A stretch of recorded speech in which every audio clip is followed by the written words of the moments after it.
السلام عليكم. مبدأ لعله خير من أجمل الحاجات اللي أنت ممكن تاخدها قاعدة في حياتك، وعسى أن تحبوا شيئا وهو شر لكم. المبدأ ده بيعجب الواحد جدا، إن أنت ممكن تبقى منبهر بحد أو منبهر بحاجة وفجأة ترجع تقول لأ، لازم برضو أرجع لربنا وأقول يا رب لو خير قربها ولو شر ابعده يا رب وكفين الشر بتاعه. مش متخيلين الواحد بيفرح قد إيه إن ربنا بعت حاجة كان هيموت عليها وطلعت في الآخر أي كلام. مبدأ لازم تطبقه في كل تعاملاتك صدقني، حتى لو حاجة بسيطة تقول يا رب دبرني ودبر لي، ولو خير تكمل ولو شر ابعدها.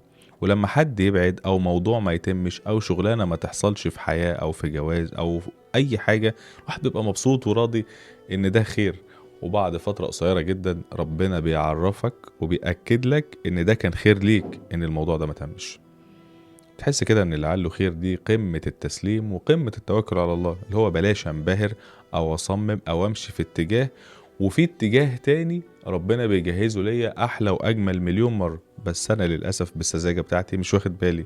بحس كده بالرضا وبالقناعة، تقلع الواحد دماغ وبياع.